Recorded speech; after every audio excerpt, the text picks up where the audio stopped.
I just recorded something and I didn't like it. So I'm gonna start over and hopefully some of the same bits of wisdom comes through. I'm gonna start it in the same way. The cave that you,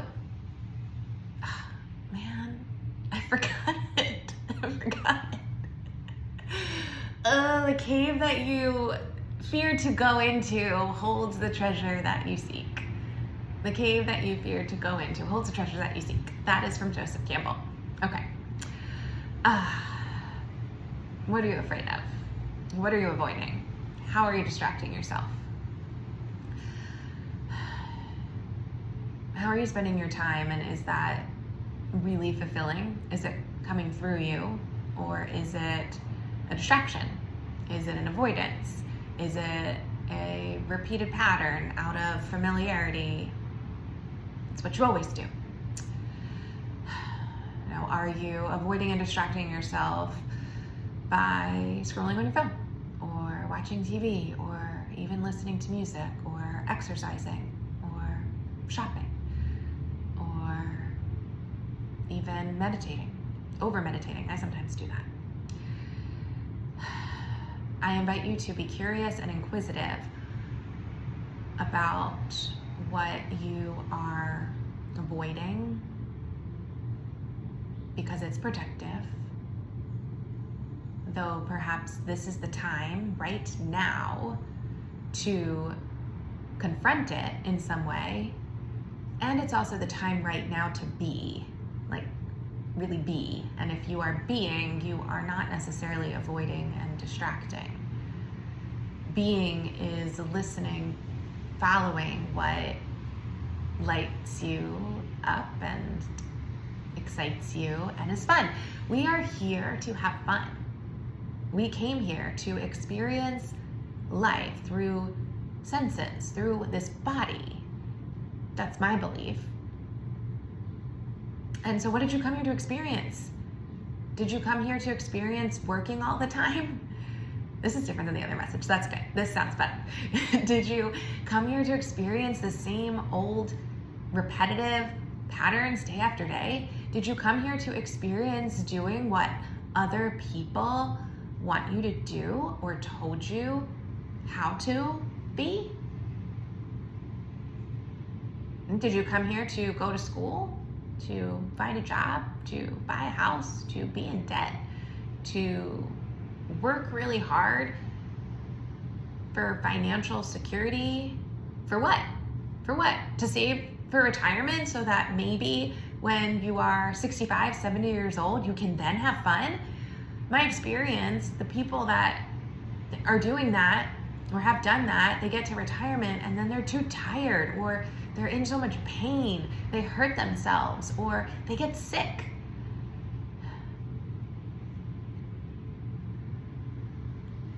I believe the money is secondary.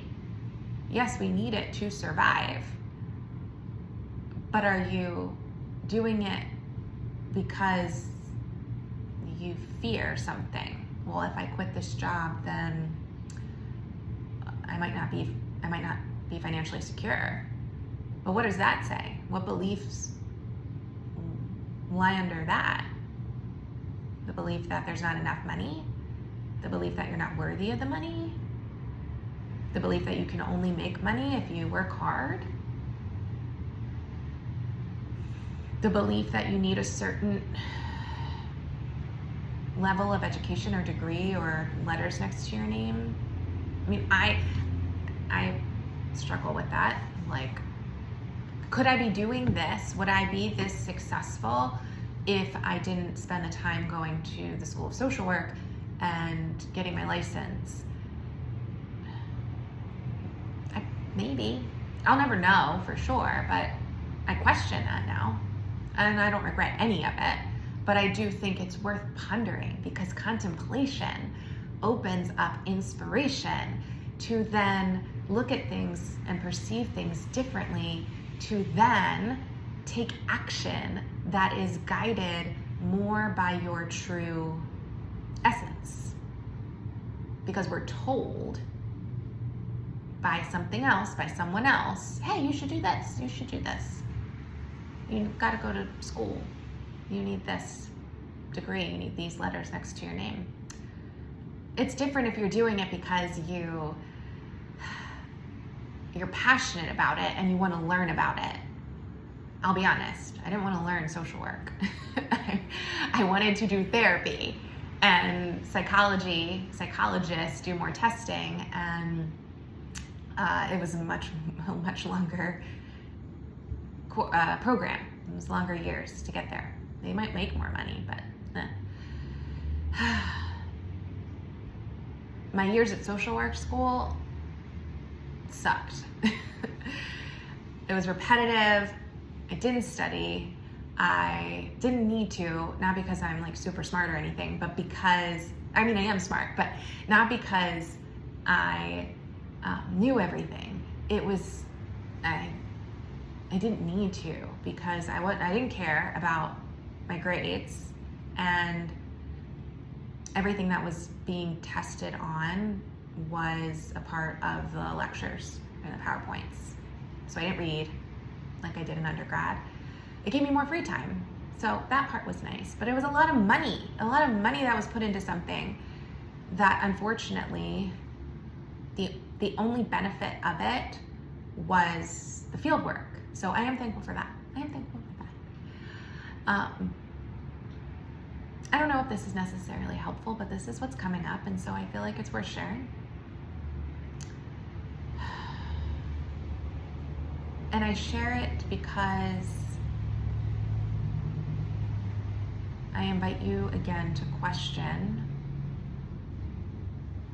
what's real, true to you, how you want to spend your time, who you want to be around, what you want to be doing, what you want to be offering, what your gifts are, what your magic is, where your abilities are that are not necessarily learned in a book, but that are channeled through you, because you open yourself up to that lives within you, that got locked and closed because something happened to you, for you, through you. You decide. Is this coming through me? Is this happening for me as a lesson? Is this something that I created and it's valuable, and so I'm gonna keep believing in it and following it?